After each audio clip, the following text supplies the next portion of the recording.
Sur le papier, être capable de faire des efforts représente une qualité. Poussé à l'extrême, cette qualité devient un fardeau. Quand on pense devoir faire des efforts partout, on ressent une pression incroyable. On rend tout difficile et complexe, et on a l'impression de n'être jamais assez. Quand Laurent me contacte, il s'est rendu compte de l'injonction qui pilote sa vie, faire des efforts. Il n'en peut plus. Écoute bien cet épisode car si tu te reconnais dans la vie de Laurent et que tu as l'impression de n'être jamais suffisamment bien, je vais t'offrir des idées pour sortir de ce schéma et progresser vers une vie riche, épanouie et bien plus simple. Bienvenue sur Dépasse-toi, je suis Sylvain et la promesse de mon podcast est simple, t'aider à te créer la vie que tu mérites. Quand je ne suis pas devant le micro, j'accompagne les personnes sensibles à se transformer. Et au fil des épisodes, je vais te partager les prises de conscience qu'elles ont eues et qui leur ont permis de s'épanouir. Tu vas comprendre entre autres comment mieux te connaître, avoir de belles relations, apaiser ton mental et trouver ta place, celle où tu te sentiras aimé et reconnu à ta juste valeur. Si tu veux profiter de tout ce que j'ai à t'offrir, abonne-toi à mon courrier privé sur sylvainviens.com. Installe-toi confortablement, je te souhaite une très belle écoute. Cette semaine, c'est Aurélie LG que je remercie pour son commentaire 5 étoiles sur Apple Podcast France. Il s'intitule « Une parenthèse enchantée ».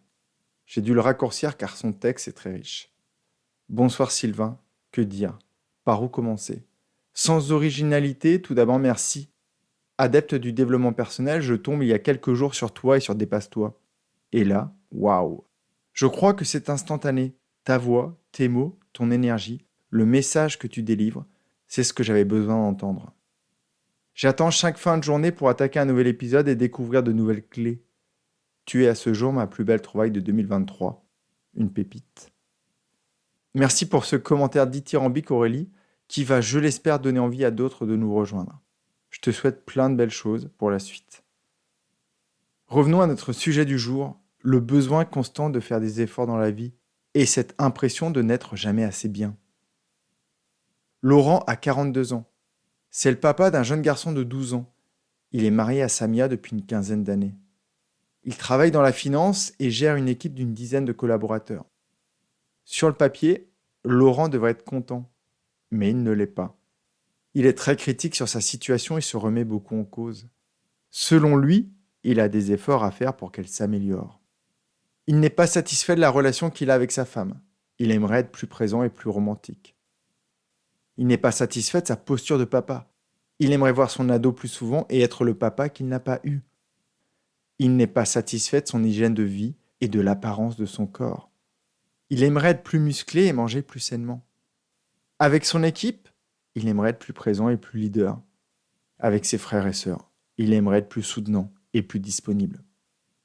Dans tous les domaines de sa vie, il se sent nul ou pas assez bien et il pense qu'il a des efforts à faire. Pendant l'échange, je n'entends que des jugements négatifs et des critiques envers lui-même. Face à moi, derrière l'écran, j'ai un homme qui est très tendu, droit comme un pic, des mâchoires carrées qu'il ne dessert pas. Quand je le questionne, il va voir dans le passé en plissant les yeux et en fronçant les sourcils, comme s'il jugeait toutes ses actions de manière négative. Son langage est riche et principalement axé sur les efforts. Il doit persévérer et s'appliquer s'il veut des résultats. Il faut qu'il se donne du mal. Il doit s'investir et travailler plus dur que les autres. Ça, ce sont ses paroles. On va rapidement parler de son enfance et de ses parents. Quand son papa ne passait pas son temps dans les tubes à essai et la collecte des données expérimentales, il était assis dans sa bibliothèque, la tête dans ses ouvrages scientifiques. Sa maman, elle, était là, pour tout le monde, pour ses élèves, ses enfants, son mari et le reste de sa famille. Elle était gentille mais ne laissait rien passer. Dans ses yeux, Laurent ne se sentait jamais assez bien. Il a peu de souvenirs des interactions avec son papa. En revanche, il se rappelle clairement des phrases de sa maman. « Fais des efforts, mon fils. On n'a rien sans rien. La vie est compliquée. Ne te relâche jamais. » Sur les bancs de la faculté, malgré ses bonnes notes, Laurent s'inflige un planning ministériel. C'est lui qui aide à fermer les portes de la bibliothèque universitaire. C'est lui qui ouvre et ferme les sessions de révision avec ses amis d'école de commerce. Pendant la trêve universitaire, quand ses copains s'amusent sur la côte autour de barbecue, Lui est assis dans sa chambre, à préparer l'année supérieure. Son maître mot est travailler, faire des efforts, s'améliorer constamment. Arrivé à la quarantaine, Laurent commence à se poser les questions. Il devrait se sentir heureux et léger, mais il n'en peut plus. Le soir, son livre ne suffit plus à le faire fermer les yeux. Le matin, le buzz de son réveil ne lui permet plus de les ouvrir. En ce moment, il enchaîne les rendez-vous chez le kiné, chez le dermato et chez l'ORL. Jusque-là, il n'a rien fait. Un soir, son ado lui ramène une feuille de contrôle et en lui la montrant, il ajoute « Papa, je sais que je dois faire des efforts. » C'est la claque dont il a besoin. Le déclic qui va lui donner envie de modifier ses habitudes. Ces 8 mots qui sortent de la bouche de son fils sont bien plus efficaces que toutes les remarques de sa femme et de ses amis. Dans un premier temps, il essaye par lui-même. Il tente de faire évoluer ses comportements en se répétant « J'arrête de faire des efforts ». Ça ne marche pas. Sitôt qu'il sort de sa roue d'hamster, il ressaute dedans, tournant de plus en plus vite, à en avoir le tournis. Dans notre premier contact par mail, sa demande est simple. « Sylvain, peux-tu m'aider à profiter de la vie ?» Et il ajoute « Je ne veux surtout pas transmettre ce mode de fonctionnement à mon petit. » Si tu te reconnais dans les comportements de Laurent, dans ses sensations, écoute bien la suite car tu vas découvrir certains des sujets que l'on a abordés ensemble. La première chose que l'on travaille est la transformation des croyances léguées par sa maman. On met entre autres le focus sur tout ce qu'il a accompli sans que ce soit compliqué. On a mis le focus sur les endroits de la vie où c'est simple. Je l'accompagne aussi virtuellement dans son couloir de natation et il se rend compte de plusieurs choses. En brasse, on peut glisser sans mettre la tête sous l'eau. En crawl, il comprend que les battements des jambes ne sont pas obligatoires et qu'il avance sans eux. Sa pratique de la natation lui permet de comprendre que la vie, dans un bassin ou dans un bureau, ne demande pas toujours des efforts. Et que de temps à autre, elle peut être simple et fluide. On peut juste profiter de ce que l'on sait déjà faire. À travers plusieurs exemples de son quotidien, il comprend qu'il n'est pas obligé de se forcer et que de temps à autre, il peut profiter de ce qu'il a déjà. En parlant de ses journées à la maison, il identifie aussi sa capacité à complexifier tout ce qu'il fait et il identifie les efforts superflus dont il peut se libérer pour lâcher prise et que la vie devienne plus simple. Grâce à quelques exercices, Laurent réussit à prendre de la hauteur sur sa vie pour se demander s'il n'en fait pas trop. Il prend aussi conscience des pensées qui le poussent à faire plus que la normale et à s'épuiser ou à se créer de l'anxiété. Avec Laurent, on travaille beaucoup la bienveillance envers lui-même. Il doit par exemple se féliciter et se récompenser des résultats qu'il obtient. Tous les soirs, avant de se coucher, il prend conscience de ses petites et grandes victoires de la journée et des moments sympas qu'il a passés. Grâce à tout ça, il développe de la compassion pour lui-même et ça rayonne sur les autres. Au fil de nos échanges, il comprend qu'il met aussi cette pression énorme sur ses collaborateurs et son petit. Et cette réflexion envers lui-même va lui permettre de modifier aussi ça.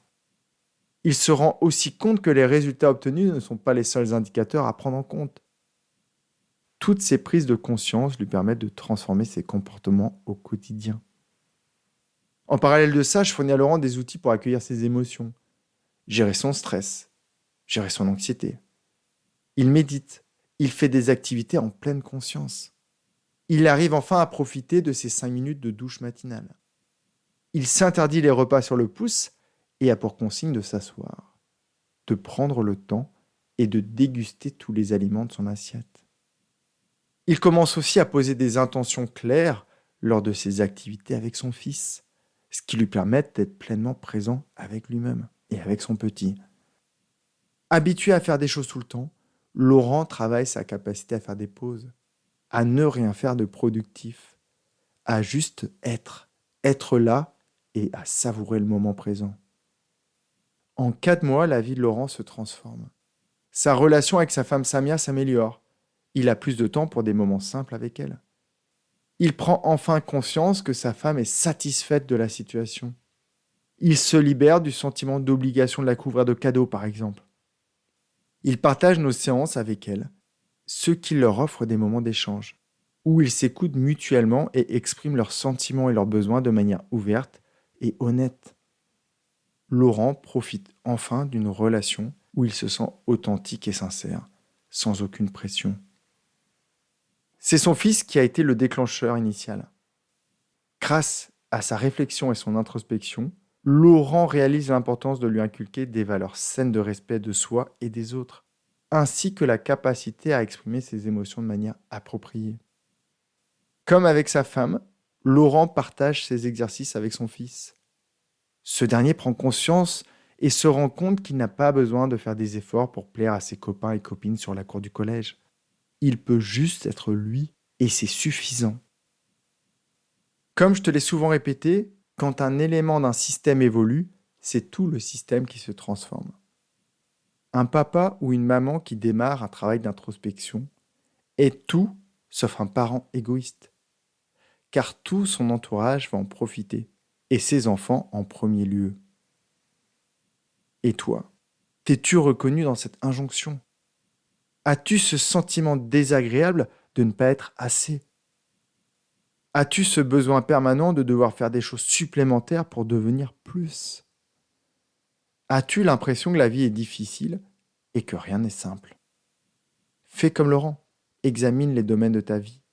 Vois si tu te forces ou au contraire, si dans certains domaines tu es authentique, sincère, égal à toi-même. Je ne te dis surtout pas de ne pas faire des efforts, mais choisis où tu les fais. Et surtout, pense à profiter de ce que tu as déjà. Tu peux décider de faire de ta vie un lieu où tout est compliqué, tout est lourd et sombre, tout demande à faire des efforts, où tu as l'impression de n'être jamais assez.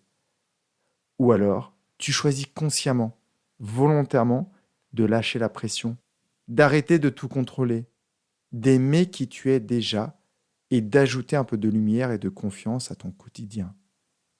Si tu choisis cette seconde option, continue de m'écouter et abonne-toi à mon courrier du jeudi. Je t'envoie plein de belles ondes, prends vraiment bien soin de toi. Si tu as aimé cet épisode, il plaira sûrement à un de tes proches, alors pense à le lui partager tout de suite. J'espère aussi qu'il te donnera envie de me laisser un avis 5 étoiles sur ta plateforme d'écoute. On se retrouve jeudi dans mon courrier pour faire encore un pas de plus vers la vie que tu mérites. Prends vraiment bien soin de toi et passe une très belle journée. Bye bye.